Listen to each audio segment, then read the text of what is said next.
Hello, জি রাকিব বলছি। কে বলছিলেন? রাজু, মানে আমার স্কুল ফ্রেন্ড রাজু। প্রায় 20 বা 22 বছর পর বন্ধু, কি খবর? কোথায় আছো তুমি? কই ছিলা তুমি? কই আছো কই এখন? বাসায় আসবা? ও ভেরি গুড। আমি বাসায় আছি, আজকে উইকেন্ড তো বাসায় আছি, চলে আসো। হ্যাঁ, আম্মু আছে, আলহামদুলিল্লাহ ভালো আছে। আচ্ছা, আচ্ছা আম্মুকে বলতেছি। কি খেতে চাও বলো?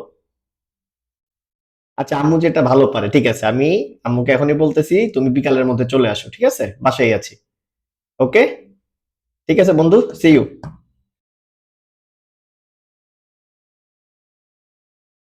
আমার ছোটবেলার স্কুল ফ্রেন্ড রাজু, অনেক বছর দেখা হয় না তার সাথে।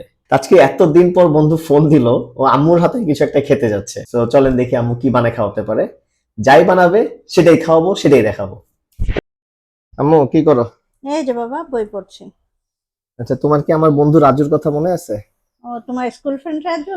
হ্যাঁ হ্যাঁ, স্কুল হ্যাঁ ফ্রেন্ড। হ্যাঁ, মনে আছে তো, এদের একদম কথা ভোলা ছোটবেলার যায়? স্কুল। আচ্ছা, ও আজকে প্রায় 20 বছর পরে ও, ফোন দিছে। তাই? তো ও আসতে যাচ্ছে, তোমার হাতের কিছু স্পেশাল খেতে যাচ্ছে। ও আচ্ছা, আসতে বলো, করে দিব।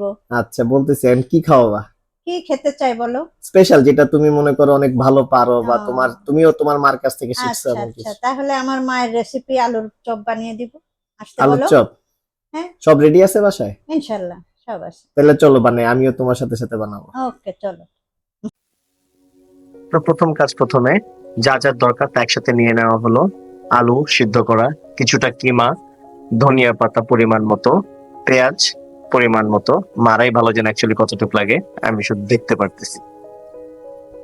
তারপর হচ্ছে যে কিছু লাল সবুজ মরিচ, দুটোই কাঁচা মরিচ। অ্যান্ড ডান দিকেরটা হচ্ছে আম্মুর বানানো কিছু মিক্স মশলা, যেটা সে স্পেশালি বানায়। কি আছে জানি না, জানতেও চাই না। ডিম, যেটাতে লেয়ার করা হবে। অ্যান্ড বিস্কিটের গুঁড়া, এটা ব্রেড ক্রাম্ব দিয়ে ইউজ করা যায়, আজকে আমরা বিস্কিটের গুঁড়া দিয়ে করছি। অ্যান্ড পরিমাণ মতো কিছু লবণ। ওই আমাদের মোটামুটি ইনগ্রেডিয়েন্টস রেডি। এখন কাজ শুরু করতে হবে বানানোতে। তো আলুগুলো যেগুলো সিদ্ধ করা ছিল, সেগুলোতে একটা বোলে নিয়ে আগে ম্যাশ করা হচ্ছে। ম্যাশ করার পরে যা যা ইনগ্রেডিয়েন্টস ছিল, পরিমাণ মতো যতটুকু লাগে ততটুকু অ্যাড করা হচ্ছে। প্রথমে লবণ, তারপর করা হলো মরিচ পরিমাণ মতো, আম্মুর বানানো মশলা, মনে হলো 2 রকমের মশলা মিক্স করে ফেলবো, ধনিয়া পাতা। তারপরে সবগুলো ইনগ্রেডিয়েন্টস একসাথে করে আবার ম্যাশ করা হচ্ছে। ম্যাশ হয়ে যাওয়ার পরে সেটাকে একটা পরোটার মতো চ্যাপ্টা করে তার ভিতরে কিছু কিমা দেওয়া হলো। তারপরে মুখটা বন্ধ করে দেওয়া হলো।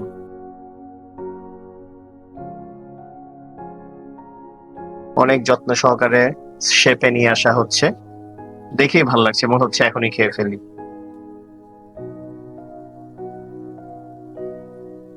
শেপ রেডি হয়ে গেছে। মোটামুটি নাস্তার জন্য যতগুলো দরকার ততগুলো বানানো হয়ে গেল।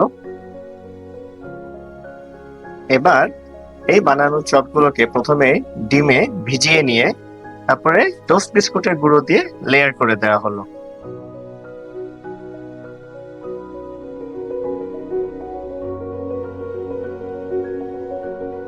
রেডি হয়ে গেছে আমাদের ইনগ্রেডিয়েন্টস। এবার তেল গরম করে তার ভিতরে এগুলো অল্প আছে ভাজা শুরু করা হলো।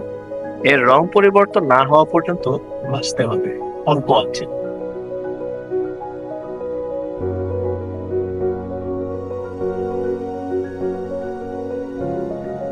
তারপরে রুচি মতো সাজিয়ে পরিবেশন করা হচ্ছে।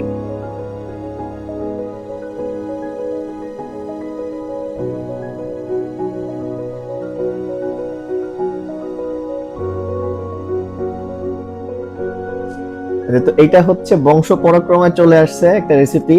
আমার নানু থেকে আমার আম্মু, সম্ভবত আমার নানু তার মার কাছ থেকে শিখছে, আমি জানি না। বাট এটা এমন একটা রেসিপি, আমার ছোটবেলা থেকে আমাদের আত্মীয় স্বজন বন্ধু বান্ধব যেই আসুক না কেন, আম্মুর আলুর চপ খেয়ে মানে ভুলে গেছে এমন কখনো হয়নি। So this is one of them. And I am sure যে এটা ট্রেডিশন আমিও ধরে রাখবো, সামনে আমিও বানাবো এবং আমিও আমার বাচ্চাকে শেখাবো। ইনশাল্লাহ। খেয়ে দেখো এখন কেমন হলো। বিসমিল্লাহ। একদম আগের মতো মা, যেমন তুমি এটা অলওয়েজ দিয়ে খাও। বানাও তেমন খাওয়াই। হুম, আমার মা যেন খাও। সবসময় সুস্থ থাকে এবং এভাবে আমাদেরকে নতুন নতুন ভালো ভালো মজার মজার রেসিপি খাওয়াতে পারে। সবাই আমার মার জন্য দোয়া করবেন। Thank you very Allah much. তোমাদেরও ভালো রাখো।